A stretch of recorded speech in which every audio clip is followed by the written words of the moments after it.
What is up, YouTube? It's Grinch, and in front of me I have the Frodo and Gollum dual pack of Brickheadz. This was released just a few months ago, and it contains 184 pieces. It retails for $15 US, and it obviously has 0 minifigures. Let's do a quick review of it. Now, before we get to the review, I wanted to quickly mention that to celebrate the return of LEGO Lord of the Rings, I am doing a giveaway. I will be giving away 1 free copy of the Frodo and Gollum Brickheadz.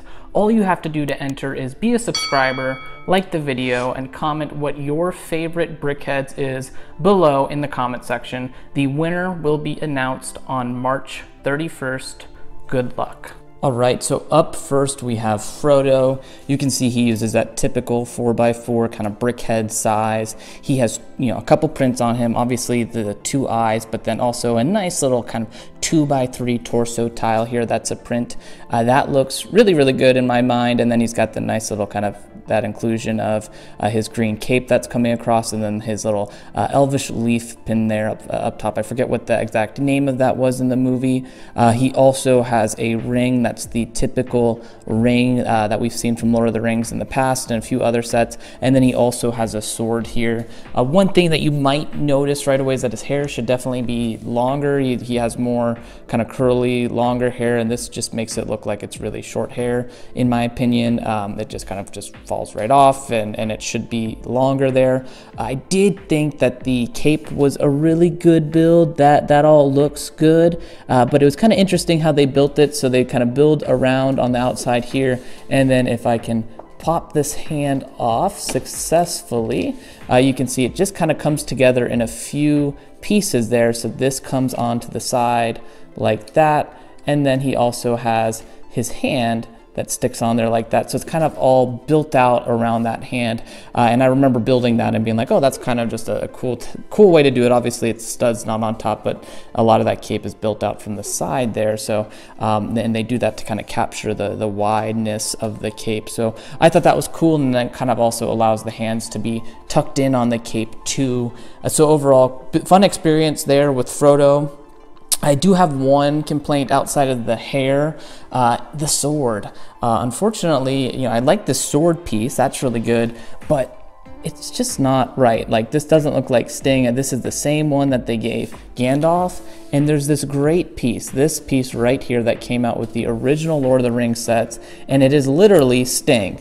And to me, this just looks so much better. Let me see if I can turn that. Yeah, there you go. That just looks so much better, so much more proper for Frodo.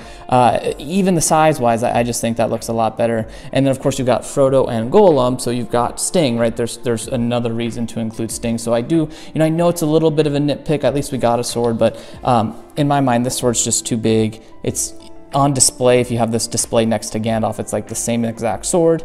So great sword piece, just unfortunately wrong in this occasion, especially when this piece, I don't know if the mold still exists, but we have had this Sting piece before, 10 years ago, I know, but it would have been a nice inclusion here in this case.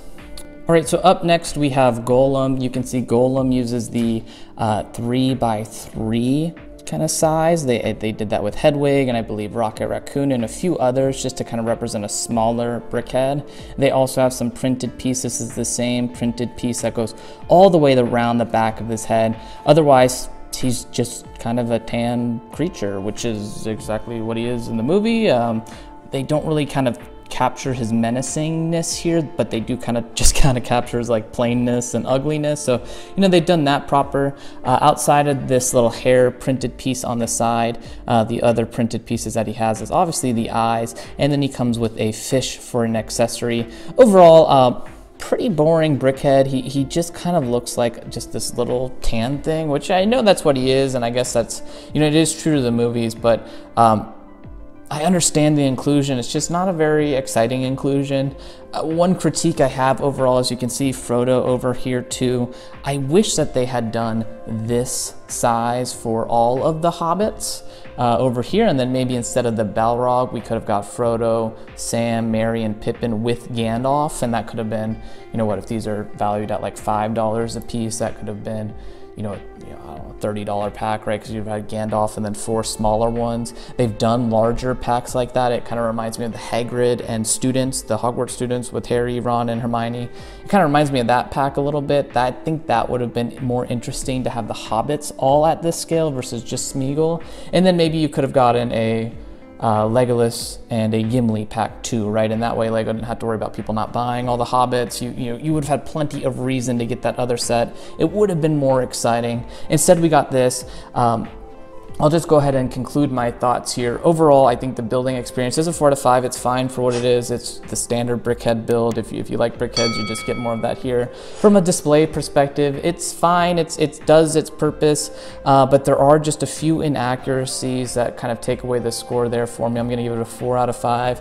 Specifically with the hair for Frodo, that should definitely be longer. And then again, I know it's a nitpick, but I wish that they included the sting piece there. And then the value is a 5 out of 5, of course.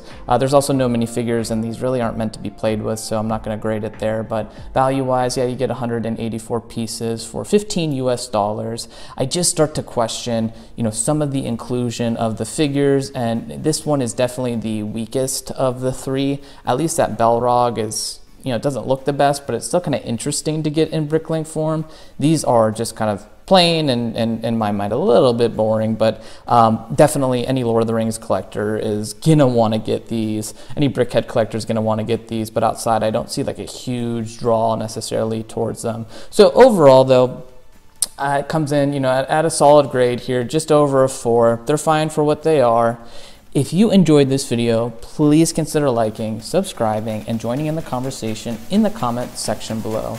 As always, thank you for watching, and I will see you in the next one.